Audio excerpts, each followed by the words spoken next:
आज के इस वीडियो में हम लोग जानेंगे ITI इलेक्ट्रीशियन थ्योरी का पहला चैप्टर है जिसका नाम है व्यावसायिक सुरक्षा एवं स्वास्थ्य। इसके हम लोग बहुत सारे इम्पोर्टेंट ऑब्जेक्टिव क्वेश्चंस करेंगे और जितने भी सारे क्वेश्चन है किसी न किसी एग्ज़ाम में पूछा ही हुआ है, इसलिए सारे के सारे इम्पोर्टेंट क्वेश्चन है। तो चलिए हम लोग सीधे चलते हैं ऑब्जेक्टिव क्वेश्चन की ओर। क्वेश्चन है, मानव शरीर से गुजरने वाली धारा का परिणाम यदि निम्नलिखित हो तब आघात की अनुभूति नहीं होगी। यानी क्वेश्चन कर रहा है कि हमारे शरीर में से धारा कितना अगर पास करे ताकि हमको करंट की अनुभूति नहीं हो, यानी हमको करंट नहीं लगे। तो इसका सही जवाब हो जाएगा 1 मिली एम्पियर से कम। यानी 1 मिली एम्पियर से अगर कम धारा प्रवाहित की जाए हमारे शरीर से तो हम लोगों को क्या होगा, करंट की अनुभूति नहीं होगी, यानी हमारे शरीर पर कोई इफेक्ट नहीं पड़ेगा। और अगर एक्स्ट्रा फैक्ट की बात करें तो मानव शरीर का प्रतिरोध लगभग 1000 ओम होता है। यानी मानव शरीर का रेसिस्टेंस कितना होता है, 1000 ओम होता है। तो चलिए अगले क्वेश्चन पर चलते हैं। क्वेश्चन दूसरा है, मानव शरीर पर बिजली के झटके का प्रभाव निम्नलिखित पर निर्भर करता है। ऑप्शन है line voltage, line current, line voltage और करेंट दोनों, और उपयुक्त सभी।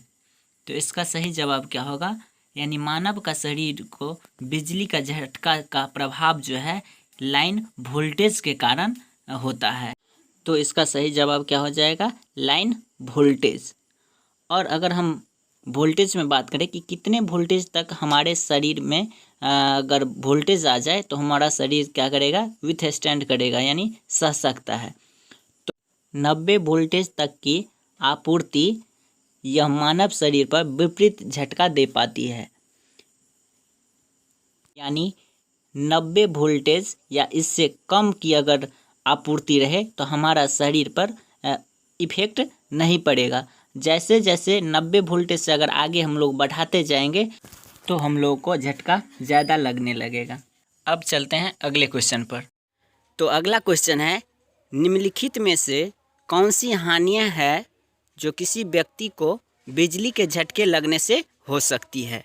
यानी किसी व्यक्ति को बिजली का जो झटका लगता है उससे क्या क्या नुकसान हो सकता है। तो इसके लिए ऑप्शन है, पहला किसी अंग विशेष पर छाला पड़ जाना या मांस का जल जाना। दूसरा ऑप्शन है हृदय की गति रुकना और उसकी मृत्यु। ऑप्शन सी है श्वास में रुकावट और वह व्यक्ति मूर्छा हो जाना। और चौथा ऑप्शन है इसमें से सभी। तो देखिए बिजली का झटका जो लगता है तो आदमी को क्या क्या होने की संभावना होती है, तो इसमें से इसका आंसर हो जाएगा सभी। यानी जब व्यक्ति को बिजली का झटका लगता है तो उसके जिस अंग पे उसको झटका लगता है वो अंग पर छाला पड़ जाता है या मांस जल भी जा सकता है, और हृदय की गति भी उसकी रुकने की संभावना रहती है, उसके कारण उसको मृत्यु भी हो जाती है, और श्वास लेने में भी रुकावट होती है। तो इस प्रकार से इसका राइट आंसर हो जाएगा क्या, उपयुक्त सभी। तो अब चलते हैं अगला क्वेश्चन पे। अगला क्वेश्चन है कि which of the following can be used to extinguish an electric fire. यानी इलेक्ट्रिक फायर के मामले में निम्नलिखित का प्रयोग आग बुझाने के लिए किया जा सकता है। क्वेश्चन कह रहा है कि जितने भी ऑप्शन है इसमें से किसको इलेक्ट्रिक से यानी बिजली से आग लगने पर बुझाने के लिए काम में आता है। तो इसका पहला ऑप्शन है पानी, दूसरा ऑप्शन है कार्बन पाउडर, तीसरा ऑप्शन है सूखा बालू और चौथा है इनमें से कोई नहीं। तो इसका सही आंसर क्या होगा, इसका सही आंसर हो जाएगा सूखा बालू।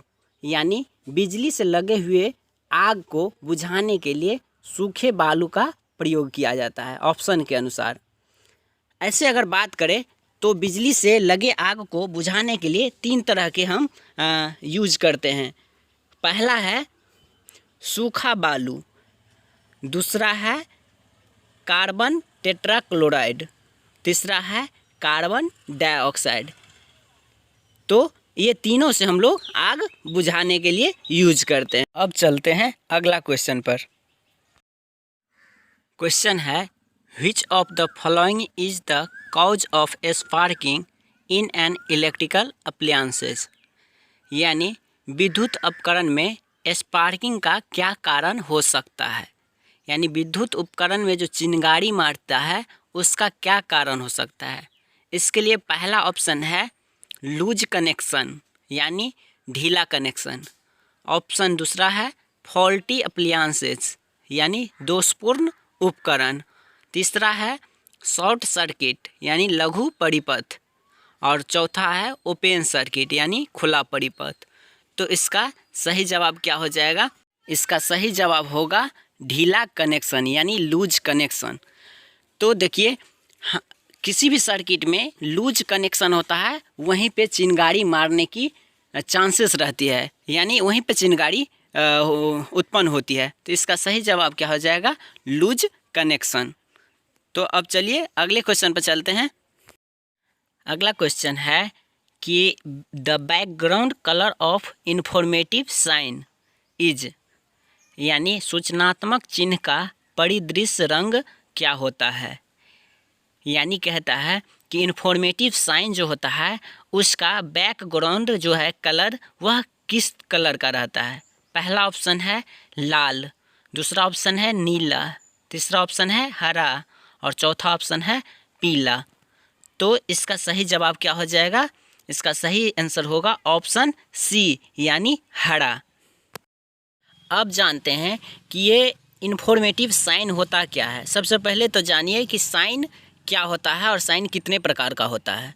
तो सुरक्षा चिन्ह क्या है इसके बारे में हम लोग जानते हैं कि ट्रेनिंग काल में ही कारीगर को कारखानों में सुरक्षा के लिए उठाए गए विभिन्न कदमों, नियमों तथा उपायों की जानकारी दी जाती है। सुरक्षा की दृष्टि से विभिन्न मशीनों तथा वर्कशॉप आदि में दीवारों पर विभिन्न निर्देश दिए जाते हैं और वह निर्देश चिन्हों के रूप में लिखे जाते हैं, जिसको क्या बोलते हैं? सुरक्षा चिन्ह बोलते हैं। और यह सुरक्षा चिन्ह 4 प्रकार के होता है। पहला होता है निषेधात्मक चिन्ह, जिसको इंग्लिश में बोलते हैं प्रोहिबिट साइन। दूसरा है अनिवार्य चिन्ह, जिसको इंग्लिश में बोलते हैं मैंडेटरी साइन। और तीसरा है चेतावनी चिन्ह, जिसको इंग्लिश में बोलते हैं वार्निंग साइन। और चौथा है सूचनात्मक चिन्ह, जिसको इंग्लिश में बोलते हैं इंफॉर्मेशनल साइन। तो ये थे चारों सुरक्षा चिन्ह। अब बारी बारी से इसको देखते हैं। पहला है निषेधात्मक चिन्ह, यानी प्रोहिबिटिव साइन। इन चिन्हों के द्वारा विशेष प्रकार के कार्य करने को मना किया जाता है। यह वृत्त के आकार के चिन्ह जैसा होता है और इसमें लाल रंग के बॉर्डर तथा क्रॉस बार होते हैं। इसका बैकग्राउंड कलर सफ़ेद होता है और आकृति जो होती है काली होती है। निषेधात्मक चिन्हों को जैसे भागने के लिए मना करना, धूम्रपान न करना, आग न जलाना इत्यादि चिन्हों के द्वारा उसको दर्शाया जाता है। तो ये है निषेधात्मक चिन्ह। अब दूसरा है अनिवार्य चिन्ह, यानी मैंडेटरी साइन।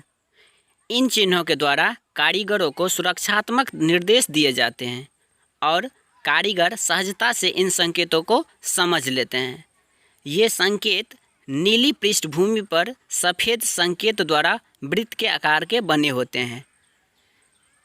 देखिए क्या कर रहा है, इस चित्रों के द्वारा जो है संकेत को समझने के लिए रहता है। इसकी पृष्ठभूमि यानी बैकग्राउंड कलर जो है सब नीली रंग की होती है और आकृति जो बनी होती है वह सफ़ेद रंग की होती है और वृत्त के जैसा होता है। जैसे हेलमेट, चश्मा, जूते, दस्ताने ये सब लगाने के लिए एक चिन्ह का प्रयोग किया जाता है, जिसको बोलते हैं क्या? अनिवार्य चिन्ह। तो समझ गए। अब आते हैं तीसरा नंबर पे वार्निंग साइन। चेतावनी चिन्हों के माध्यम से चेतावनी दी जाती है। इसका चिन्ह जो है त्रिभुज के आकार का होता है और उसकी पृष्ठभूमि यानी बैकग्राउंड कलर जो होता है पीला रंग का होता है और उस पे आकृति का रंग क्या होता है, काला, जैसा कि इस नीचे दिए गए चित्र में दिखाया गया है। इसका क्या है, ये चेतावनी चिन्ह के उदाहरण है, यानी ये चेतावनी चिन्ह का साइन है। जैसे आग का भय, बिजली के झटके का भय, विषाला पदार्थ, विस्फोटक पदार्थ इत्यादि, इसको बोलते हैं चेतावनी चिन्ह। अब अगला है सूचनात्मक चिन्ह यानी इन्फॉर्मेशनल साइन। इन चिन्हों के द्वारा विभिन्न प्रकार की सुरक्षा संबंधी सूचनाएं दी जाती है। इसका चिन्ह वर्ग के आकार का होता है यानी स्क्वायर के शेप में होता है, जो हरे रंग की पृष्ठभूमि पर सफ़ेद रंग की आकृति होती है अथवा सफ़ेद रंग की पृष्ठभूमि पर लाल रंग की आकृति होती है। इस चिन्हों के द्वारा जैसे कि प्राथमिक उपचार की सुविधा, आपातकालीन दरवाज़ा, प्रतीक्षा स्थल, इस सब तरह के चिन्हों के द्वारा व्यक्त किया जाता है। तो समझ गए, सुरक्षा चिन्ह 4 प्रकार के होते हैं और चारों को हम लोग विस्तृत जानकारी लिए। तो चलिए अब अगला क्वेश्चन पर चलते हैं। क्वेश्चन है, विद्युत से उत्पन्न आग के कारण इनमें से कौन से अग्निशामक प्रयोग नहीं किए जाने चाहिए। यानी कह रहा है क्वेश्चन कि विद्युत से, बिजली से लगी हुई आग को बुझाने के लिए इनमें से कौन से जो अग्निशामक यंत्र है जिसको उपयोग में नहीं जाना चाहिए।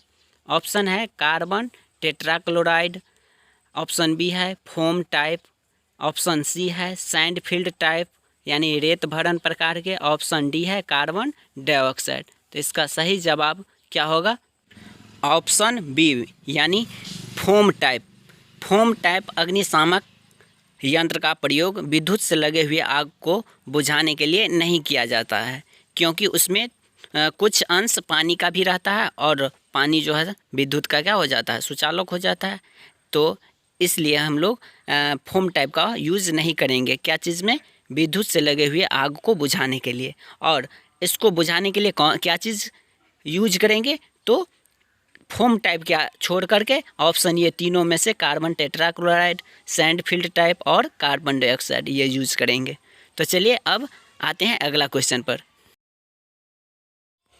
अगला क्वेश्चन है ISO स्टैंड्स फॉर, यानी ISO का फुल फॉर्म क्या होता है। पहला ऑप्शन है इंडियन स्टैंडर्ड ऑर्गेनाइजेशन, दूसरा ऑप्शन है international organisation for standardisation, option C है international science organisation, option D है इंडियन साइंस ऑर्गेनाइजेशन।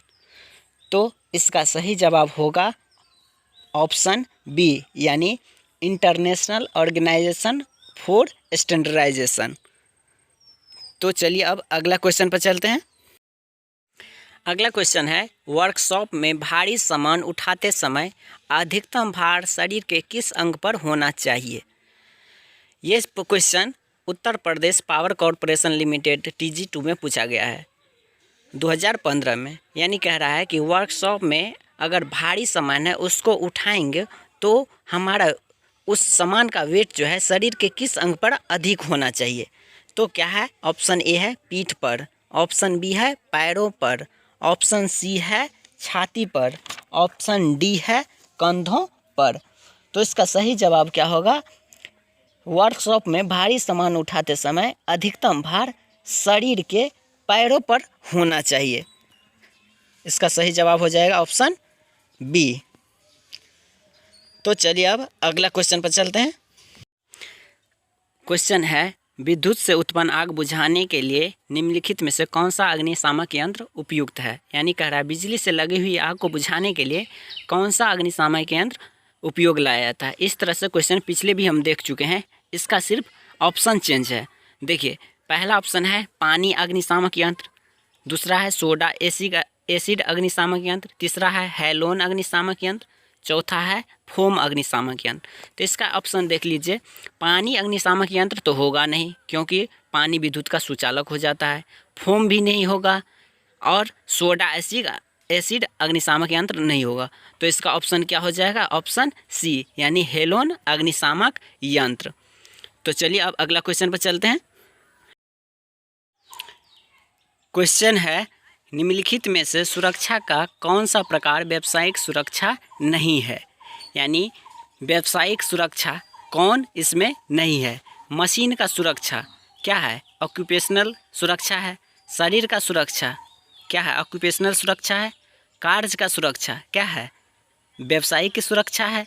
लेकिन सड़क सुरक्षा जो है व्यावसायिक सुरक्षा के अंतर्गत नहीं आता है। तो इसका राइट आंसर क्या हो जाएगा? ऑप्शन डी यानी सड़क सुरक्षा। तो अब चलिए अगले क्वेश्चन पर चलते हैं। क्वेश्चन है, घावों को भरने के लिए प्राथमिक उपचार के डब्बे में क्या चीज़ होनी चाहिए? यानी कौन सी टैबलेट होनी चाहिए? तो समझ लिए ये प्राथमिक उपचार में क्या क्या होनी चाहिए।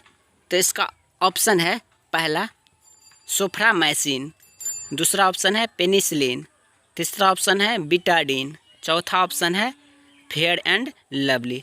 तो ऑप्शन से जाए तो सोफ्रामाइसिन जो होता है, पहला ऑप्शन जो है दर्द निवारक की दवा होती है, और पेनिसिलिन जो होती है वह चर्म रोग के लिए उपयोग किया जाता है, और फेयर एंड लवली जो है यह त्वचा को दाग और धब्बे के लिए दूर किया जाता है, उसके लिए यूज होता है।